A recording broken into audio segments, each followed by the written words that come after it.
हरि के भजन बिना मानव की देह काऊ काम नहीं आई है। मरने के बाद कुत्ता बिल्ली बंदर ये किसी ना किसी के कुछ ना कुछ काम आ जाते हैं, लेकिन सुनो, ये मरने के बाद मनुष्य का शरीर कोई काम नहीं आता है। बोले महाराज जला दोगे तो मुट्ठी भर राख बन जाएगा, फेंक दोगे तो श्याम इत्यादि कुत्ते इत्यादि खा जाएंगे, और बोले जमीन में गाड़ दोगे तो इस शरीर में से कीड़े बन जाएंगे, और इस शरीर का कुछ होता नहीं है। इसीलिए बुद्धिमान व्यक्ति वही है जो इस शरीर को तपा ले, और शरीर पाने के बाद गोविंद का चिंतन संत ब्राह्मण गौ की सेवा इस शरीर से जितना कर ले उतना ही कम है।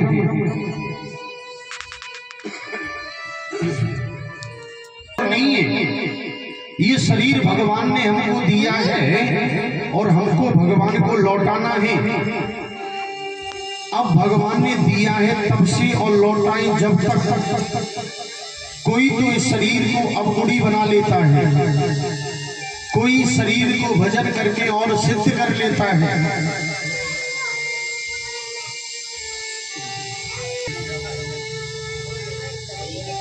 बोले महाराज इस शरीर को भगवान को लौटाना पड़ेगा सबको।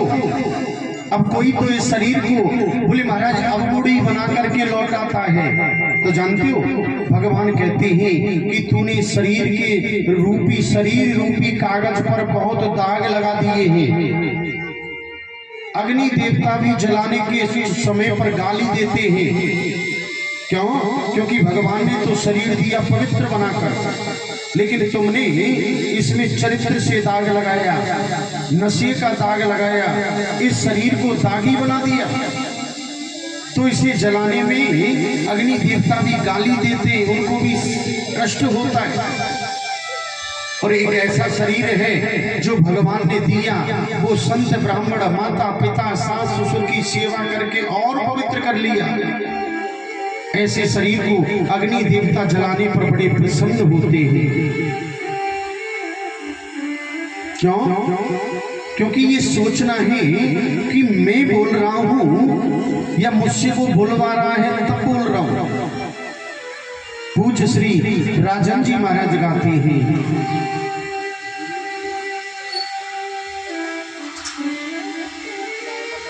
महाराज श्री गाते हैं, ये मैंने किया ये बारी ऐसा गाती जहां से, कुछ तो बता प्यारे,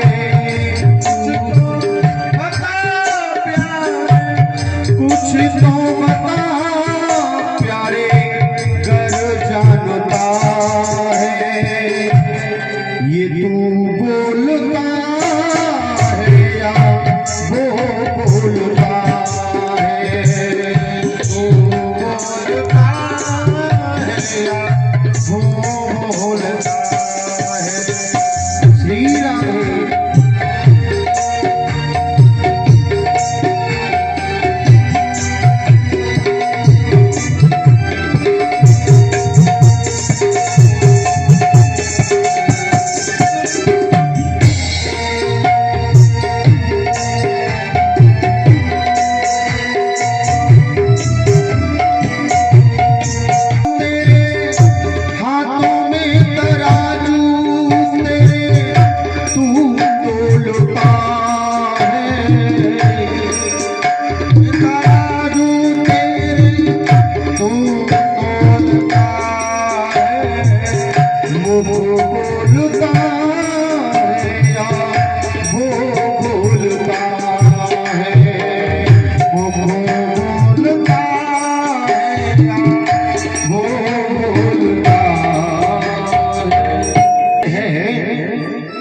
जीवन का जो लक्ष्य है वो है भगवान को पाना। लेकिन जानते हो हम लोग गलती करते हैं, हम लोग केवल परिवार की उलझनों में उलझे रहते हैं और भगवान का चिंतन नहीं करते। और देखो भगवान को पाने का केवल एक ही रास्ता है, वो है मनुष्य जीवन पाकर के भगवान को पा लिया जाएगा। अन्य योनियों में गए तो भगवान को नहीं पा सकते। क्यों? क्योंकि अन्य योनियों में भगवान का भजन नहीं होगा, अन्य योनियों में रिश्तों की मर्यादा नहीं होगी।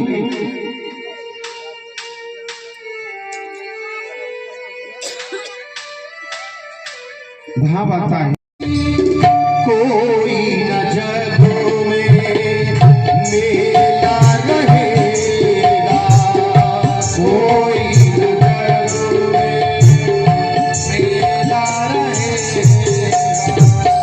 आया था तू वंदे जगों में अकेला, आया था तू वंदे जगों में अकेला।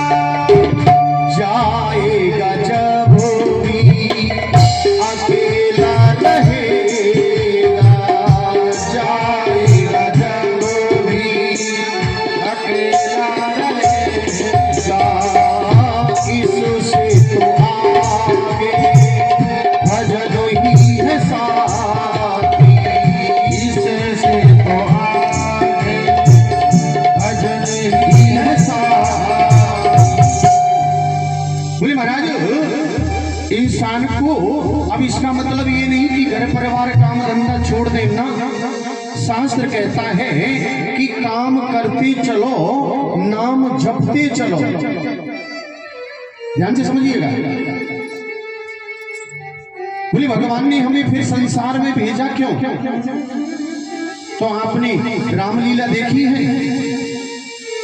रामलीला आपके यहाँ होती है, कोई उसमें राम बन जाता है, कोई लक्ष्मण बन जाता है।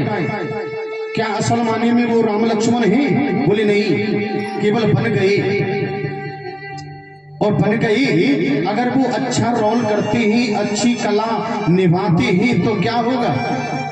बोले सब लोग देखने वाले प्रसन्न हो जाते हैं और जो मंडल का मालिक है वो भी प्रसन्न हो जाता है। तो सुनो, उसी तरह ये पृथ्वी है एक मंच। ध्यान दीजिएगा, ये पृथ्वी क्या है? एक मंच। और इस मंच पर भी हम रोल करने आए हैं। जैसे रामलीला वाले रोल करते हैं ना, उसी तरह हम भी रोल करने आए हैं। कैसे? बोले हम किसी के भी भगवान को जब पढ़ोगे ना, गीता जी पढ़ोगे तो गीता जी में नाम है भगवान का योगी राज श्री कृष्ण। क्या नाम है? योगी नाथ श्री कृष्ण। और योगी किसको कहते हैं? बोले जिसने कभी भोग ना भोगा हो। परीक्षित ने हाथ जोड़े और सुखदेव स्वामी से पूछा, प्रभु जब भगवान के इतने विवाह हुए, संतान भी हुई, तो भगवान का नाम योगी कैसे है? सुनो, सुखदेव स्वामी कहते हैं, राजन भगवान भोग नहीं भोगते तो फिर संतान कैसे हो जाती है? तो देखो भगवान को संकल्प मात्र से संतानें होती हैं। भगवान भोगी नहीं है, भगवान योगी है।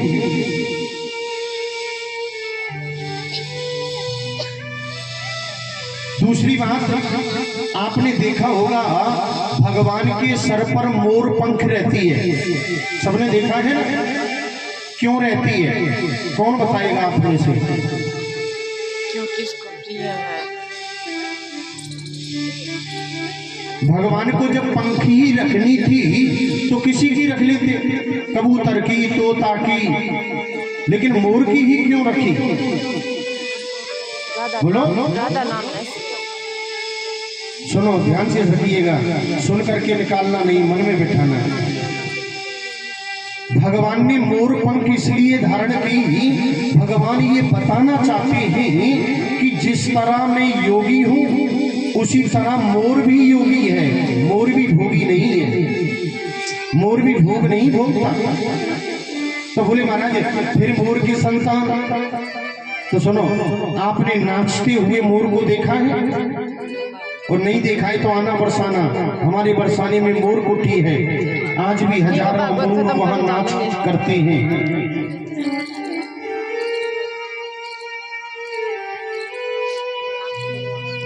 भगवान कहते हैं जब मोर नाचता है ना जी, तो नाचते नाचते मोर मस्त होकर नाचता है, भगवान को याद करता है और कहता है, हे गोविंद तूने मेरे शरीर बड़ा सुंदर बनाया है। लेकिन आपने देखा होगा मोर का शरीर तो सुंदर है, पर मोर के पैर सुंदर नहीं होते हैं। वह मोर भगवान को याद करते करते प्रसन्न चित्त होकर नाचता है, गोविंद को याद करता है, और याद करते करते उस मोर की नजर पड़ती है अपने पैरों पर, तो जानते हो मोर रो पड़ता है,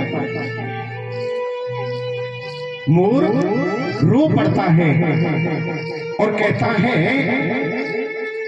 कि हे गोविंद तूने संपूर्ण शरीर मेरा सुंदर बनाया, लेकिन मेरे पैर सुंदर नहीं बनाई। और ध्यान से समझिएगा, वहीं पर होती है मोरनी।